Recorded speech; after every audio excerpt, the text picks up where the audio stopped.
Hi. So today we're talking about one of the most overlooked things in medicine, 20 years practicing. If you're looking for energy, we want you to look at your electrolytes. It's crazy. It's warm. It's heating up, and patients are starting to roll in, and they're having symptoms of dehydration Mhm. and energy loss. And I think the way it shows up for a lot of people is sometimes like just dizziness, fatigue. It's amazing what kind of low grade dehydration can look like so many different medical issues. And when I talk to some of my patients, they're just not that great about hydrating and electrolytes. Yes, and it's just one of those things I've learned even for myself that it's if I have an electrolyte drink, either a tablet or a pill or one of the drinks during the day, my energy will sustain through the day. So that sort of sparked me into like looking at why would this be? And I think there's just different kinds of people out there. So anybody who has a lower blood pressure, I'm running 90 over 60 over here at all times. Even when pregnant, I was 90 over 60. Those lower blood pressure folks actually require maybe more electrolytes. I think our culture says, salt is bad for us, and it's been a problem actually. I think that messaging is a bit of a problem. Um, It for yeah. especially for women, like I mean, and I had a woman.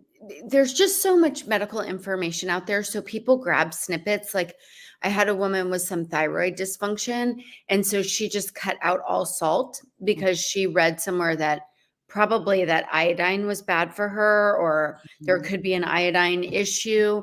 So she all of a sudden she cut out salt. I'm not sure why, and she's standing up, getting dizzy, walking around stores. And it's like, okay, because she's cut out all sodium. She has very low blood pressure. So for her, she made a medical shift that was like not necessary, and it caused another problem. She didn't have enough electrolyte, which in that case was sodium for her. So sodium can be really important for women, especially women with, like Kara said, lower blood pressures. Yeah, so I mean, proper hydration is imperative, and you and I constantly are talking to individual patients about this, and we find that they're suboptimally hydrated, and maybe they're not dehydrated, they need an IV bag, but they're suboptimally hydrated, and they might know that by their lips are a little dry, skin's a little dry, focus goes in the afternoon. There's just a sluggishness. Sometimes you get swelling of your ankles or your legs through the day, and you wonder, why am I getting a little swollen? These are things that sometimes people tell us about, but we really do think that, especially if you're a person who sweats and actually exercises, electrolytes is a really big deal. But even for me, if I'm not exercising one day, it is a huge deal in my energy. We also, you and I are talking about hormones a lot with women, and the production of hormones, delivery of hormones to tissue depends on electrolytes. It's one of those things, it's an overlooked factor. Like if you don't have enough of this sodium, potassium, magnesium, all these electrolytes in your body, your blood flow just doesn't get to the places we want it to get. So, to maintain proper fluids in your body, which is like part of vitality, right? Like we don't want to dry up like prunes. Like this is not the thing we're going for as we're aging. We need to think about electrolytes and do we have enough? It's so cool. So, Hill, I looked at some of the research on this. I want to tell you this really cool thing that I was reading, because sometimes I drink the noon ones, those just tablets. I'll sometimes throw it into a drink at work or whatever. And they did this research study. This is, in PubMed. This is a published piece of research. It's the impact of noon electrolyte tablets on fluid balance in active men and women. And it's in the journal Nutrients from 2020. Anyway, really interesting is that they're saying, maintaining adequate hydration has major implications for athletes, especially. And what's really cool is that people who had, I thought this was interesting, the noon tablets, they actually urinated less.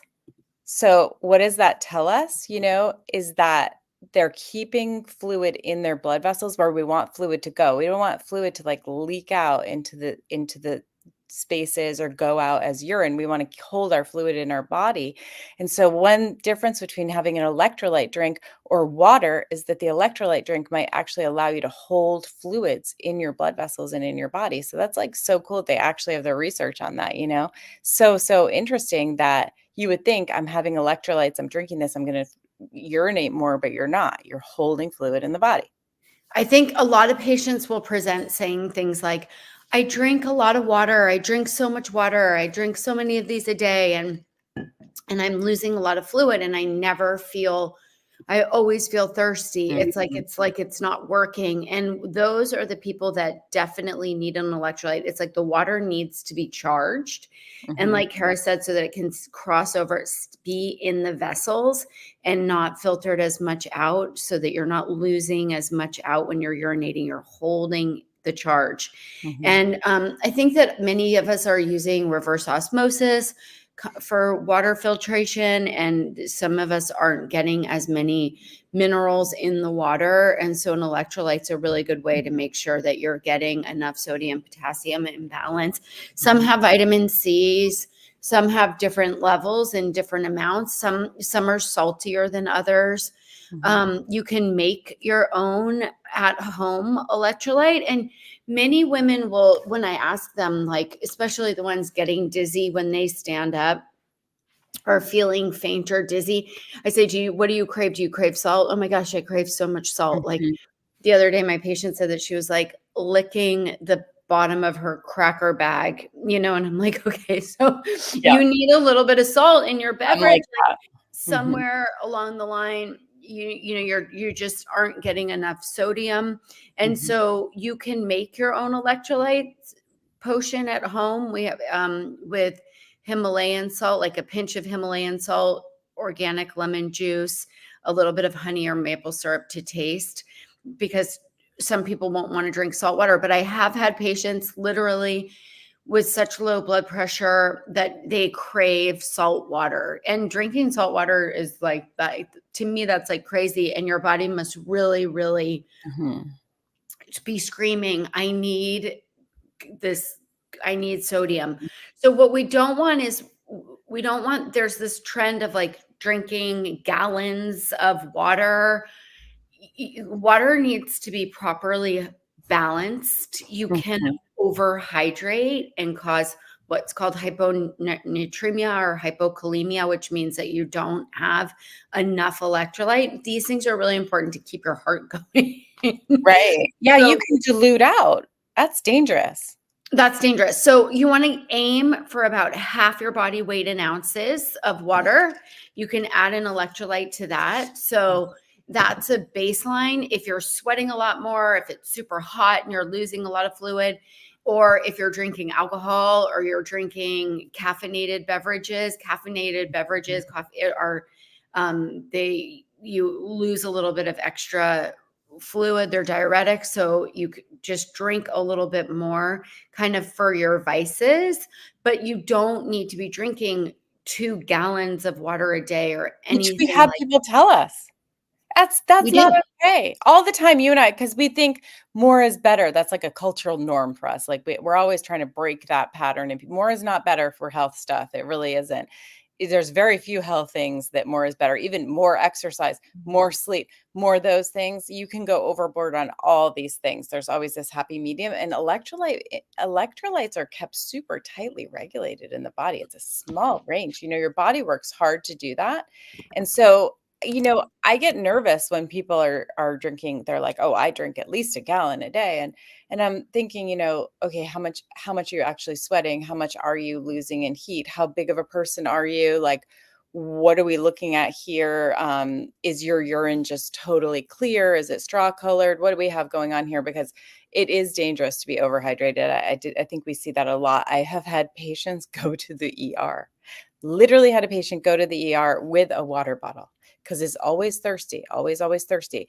With a water bottle, they found out it was just the dilution of the electrolytes was causing all the like dizziness and almost like stroke-like symptoms in this person. So that was a very interesting case where I said, "Oh, that's so crazy that you showed up with the water bottle because you knew, oh, I'm going to be there hours. I'm going to need to have my water with me, even though you were overhydrated." So remember those years that I was addicted to coconut water? Yeah, I mean, So are you not anymore? I no, mean, not anymore because I've discovered electrolytes that don't have a lot of sugar in them and that I feel like I can have. Like I'll rotate through a few brands of electrolytes. And so I think that I love coconut water, but that was the one I felt like was from nature and it balanced the electrolytes by itself. But it has a lot of calories for people. It has a lot of sugar in it. It typically does. I think it's hard to source really well. It has all these containers. Am I getting microplastics from the lining of whatever I'm drinking? These are all my questions. So I'd rather just have the electrolyte pill or tablet or powder. And so coconut water can be used because it does have digestible carbohydrates and electrolytes, the potassium, the magnesium, the calcium, the phosphorus, the sodium. It does have that. So you can use that. But the sports drinks are always, the extra dyes, the extra sugars. We don't want that stuff in people. Herbal teas count as your water, right? So if it doesn't herbal teas. have caffeine, Yes.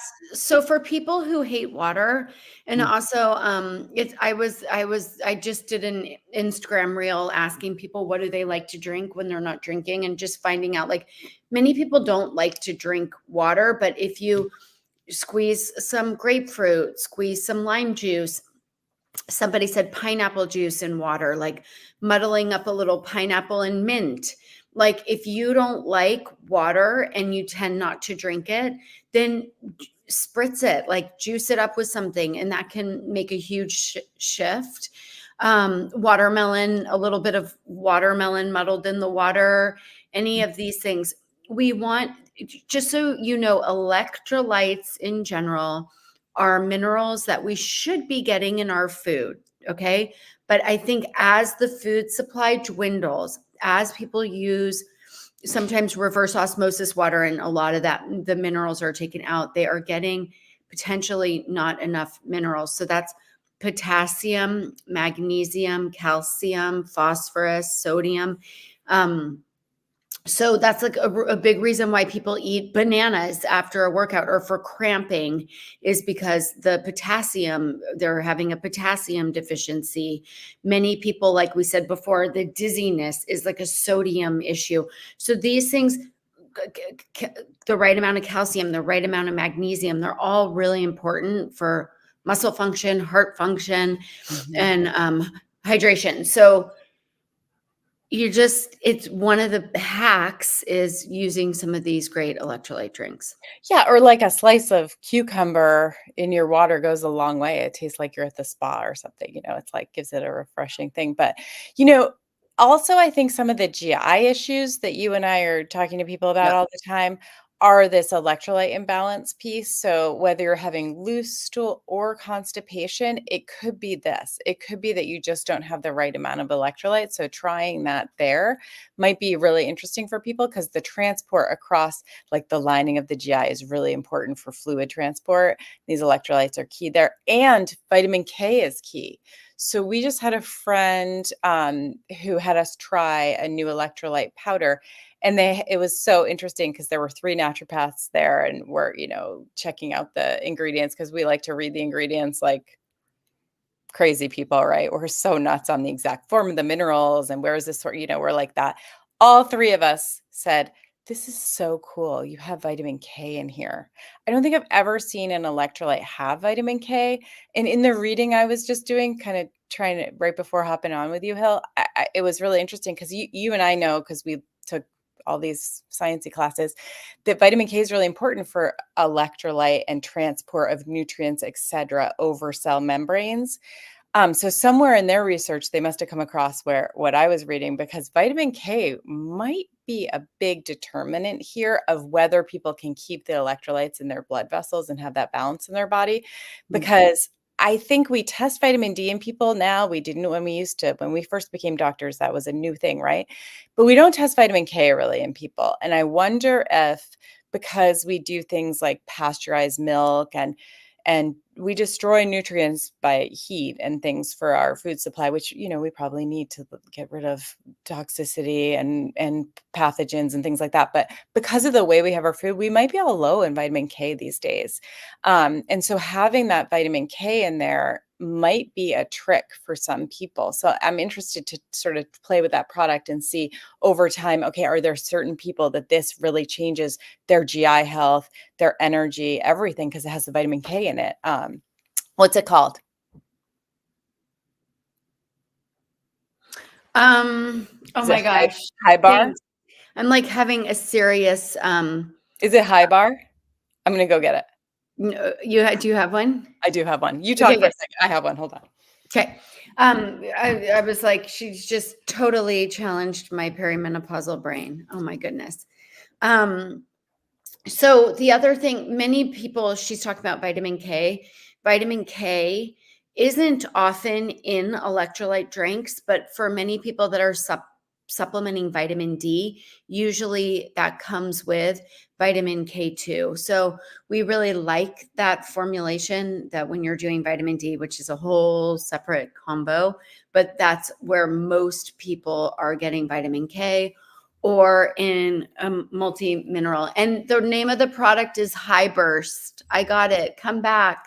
High Burst. It's our friend's product. We'll talk more about it, but it's called High Burst. It was really yummy. I think it's just newer product on the market.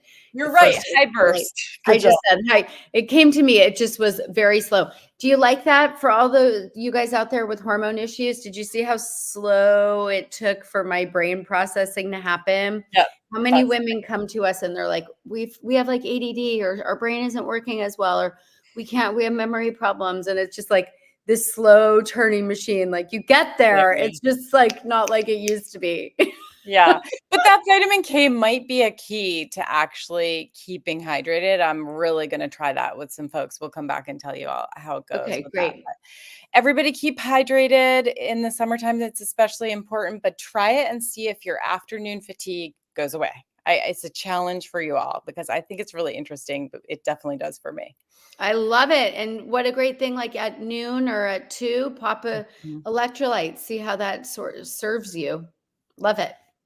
Bye, everybody. Bye.